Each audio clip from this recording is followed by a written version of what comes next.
Selamat datang di Novel Audioku Channel. Terima kasih sudah mampir di Novel Audioku Channel. Bantu untuk klik tombol subscribe dan like untuk berkembangnya channel ini. Dan jangan lupa untuk nyalakan loncengnya agar selalu mendapatkan notifikasi terbaru dari Novel Audioku Channel. Silahkan menikmati cerita novel favorit Anda. Mari kita lanjutkan kembali kisah novel Aiden Enzo Kehidupan Super, episode 278, bersama Novel Audioku Channel. Selamat mendengarkan. Masih bersama Novel Audioku Channel, mari kita lanjutkan. Kemudian, di pintu, dua Cadillac hitam berhenti, dan 7 atau 8 pria dan wanita yang mengenakan jas profesional hitam keluar satu demi satu, dengan lencana tersemat di dada dan tas tangan hitam di tangan, dan dengan cepat memasuki mansion. Pencarian menyeluruh. Semua bukti transfer kepentingan dan kejahatan Billy Windsor sekarang terlihat. Bahkan buku besar yang dia sembunyikan di ruang bawah tanah ditemukan oleh pemindai canggih. Adegan seperti ini tidak hanya terjadi di mansion Billy Windsor. Beberapa pabrik baja miliknya, beberapa kendaraan niaga hitam langsung menabrak gerbang elektronik dan melaju ke pabrik pembuatan baja. Di dalam mobil, lebih dari selusin personel bersenjata berat bergegas turun dan langsung mengendalikan semua penjaga di depan pintu. Kemudian, sekelompok orang memasuki area kantor pabrik pembuatan baja dan mengambil semua dokumen, komputer, dan staf terkait. Dan semua ini terjadi dalam 10 menit. Sangat cepat, orang-orang Billy Windsor bahkan tidak punya waktu untuk bereaksi. Kembali ke gedung teater kuno di kota Luofeng. Billy Windsor yang angkuh hendak menegurnya ketika ponsel di sakunya berdering. Billy Windsor mengerutkan kening. "Hei, ada apa? Bukankah aku sudah memberitahumu bahwa tidak ada yang penting malam ini? Jadi jangan hubungi aku." Billy Windsor menjawab telepon dan berteriak dengan keras. Namun, ada suara gemetar di ujung telepon, berteriak, "Tuan Windsor, sesuatu telah terjadi. Sesuatu telah terjadi. 3 pabrik pembuatan baja kita telah diselidiki. Rumah kita juga telah ditutup. Mereka, dokumen pabrik, komputer, dan barang-barang di rumah semuanya diambil." Boom! Mendengar kalimat ini, Billy Windsor gemetar hebat. Segera, dia berteriak dengan marah, "Apa yang kamu bicarakan? Siapa yang berani memeriksa pabrik baja saya? Apakah saya melakukan kesalahan?" Billy Windsor tidak percaya. Berdasarkan hubungan dan statusnya, siapa yang berani menyentuh dirinya? Selama ada gangguan, seseorang akan melapor padanya. Di Yang Cheng, dia, Billy Windsor, seperti batu besi.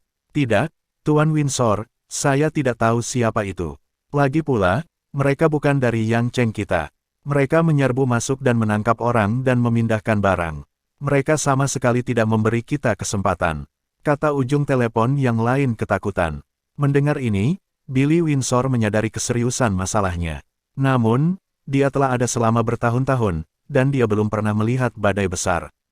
Karena sibuk, Billy Windsor menutup telepon, dengan cepat mengeluarkan ponsel lain yang dia simpan di sebelahnya, memutar nomor di dalam, dan bertanya, "Kakak Celio, apa yang terjadi?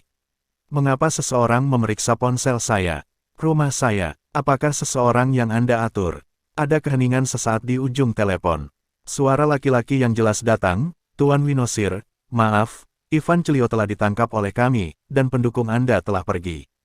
Mendengar ini, Billy Windsor dipenuhi keringat dingin, setetes demi setetes.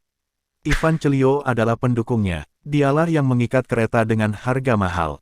Jika Billy Windsor mendominasi, dia bisa mengandalkan posisinya sebagai kakak tertua di Yang Cheng.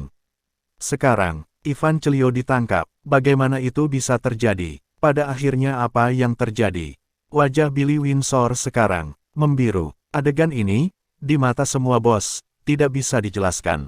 Billy Windsor, yang tadi baik-baik saja, tiba-tiba menjadi sangat gugup. Tenang, tenang. Billy Windsor memaksa dirinya untuk tenang. Sudah lebih dari 10 tahun, dan dia telah melewati semua jenis badai, dia pasti akan bertahan kali ini. Kuncinya adalah buku besar, jangan ditemukan. Memikirkan hal ini, Billy Windsor dengan cepat memutar panggilan telepon barusan, dan berkata dengan suara dingin, "Di mana buku akunnya? Sudahkah Anda melindungi buku akunnya?" Itu adalah hal yang fatal. Ini adalah rekor transfer keuntungan Billy Windsor dalam 10 tahun terakhir. Catatan di atas semuanya adalah hal yang mengerikan. Selama itu masih ada, tidak akan terjadi apa-apa padanya, Billy Windsor. Namun, di detik berikutnya, suara dingin Aiden Enzo terdengar dari atas panggung. "Apakah kamu mencari ini?" Billy Windsor mengangkat alisnya, matanya penuh keheranan, menatap Aiden Enzo dengan sangat bingung. Aiden Enzo perlahan mengeluarkan ponselnya, mengklik sebuah foto, dan melemparkannya ke Billy Windsor. Billy Windsor menangkap dan melihatnya. Ledakan. Saat itu, Billy Windsor tidak berhenti, dan jatuh lemas di kursi. Sebab, benda yang ada di foto itu adalah buku rekeningnya. Terlebih lagi, catatan itu direkam sendiri. Bagaimana ini bisa terjadi? Mengapa itu ada di tangannya? Billy Windsor mengangkat alisnya, mengerutkan kening, memandang Aiden Enzo, dan bertanya dengan dingin, "Ini kamu?" Aiden Enzo mengangkat bahu, meletakkan tangannya di saku celananya, dan berkata dengan ringan, "Ingat apa yang baru saja saya katakan, 10 menit, saya akan menenggelamkan Anda, apakah Anda percaya sekarang?" Dalam hati Billy Windsor, engah. Seteguk darah menyembur keluar. Billy Windsor sangat marah hingga dia benar-benar pingsan.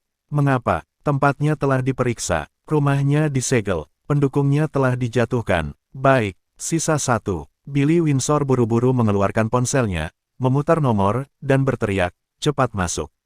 Bawa aku keluar." Billy Windsor ingin kabur. Namun, detik berikutnya, seorang pria berlumuran darah langsung dilemparkan oleh dua anak buah Tergio Ziso, tepat di kaki Billy Windsor. Melihat pemandangan ini, Billy Windsor ingin mati. Sekarang, bahkan retretnya telah terputus. Pada saat ini, mata Billy Windsor cekung, matanya merah, dia menatap Aiden Enzo dengan marah, dan berteriak, "Siapa kamu?" Lawannya terlalu kuat. 10 menit, benar-benar hanya 10 menit. Dia, saudara Yang Cheng, langsung dijatuhkan. Terkunci. Aiden Enzo memandang Billy Windsor dengan tenang, dengan tatapan dingin di sudut matanya, dia mengulurkan tangannya dan menjentikkan jarinya, dan berkata, "Tolong bawa Presiden Windsor keluar, agar dia bisa tenang." Dalam sekejap, dua pengawal berjas hitam datang, langsung mendukung Billy Windsor yang lemas, dan menyeretnya keluar dari gedung teater kuno seperti anjing mati. "Aiden Enzo, kamu akan mati. Aku, Billy Windsor, tidak akan membiarkanmu pergi bahkan jika aku hantu." Terdengar teriakan konstan di luar pintu. Semua bos di gedung teater kuno terdiam saat ini. Mereka melihat semua adegan barusan. Terkejut, seluruh tubuh benar-benar keren. Itu terlalu menakutkan. Siapa Tuan Enzo ini? Dalam 10 menit, Yang Cheng Billy Windsor benar-benar dikalahkan. Apakah ini masih manusia? Pada saat ini, mereka menyadari monster macam apa yang mereka temui. Dengan sarana dan kekuatan seperti itu, siapa yang berani bersaing? Brian Vince duduk di sudut, wajahnya dingin dan berkeringat, telapak tangannya menjepit erat sandaran tangan kursi. Sekarang, dia bisa yakin bahwa Lazy telah meleset. Pada saat ini, Aiden Enzo berdiri di atas panggung, menatap kerumunan dengan acuh tak acuh, dan berkata dengan suara yang dalam, "Sekarang giliranmu, tapi sebelum itu, aku harus berurusan dengan satu orang terlebih dahulu." Setelah selesai berbicara, Aiden Enzo berbalik berkeliling dan melihat Brian Vince yang duduk di ujung kiri. "Tuan Vince, giliranmu," kata Aiden Enzo, dengan senyum polos di bibirnya. Terima kasih sudah mampir di Novel Audioku Channel. Bantu untuk klik tombol subscribe dan like-nya untuk berkembangnya channel ini. Novel Audioku Channel akan memberikan lebih banyak lagi cerita novel yang lainnya dalam versi audio.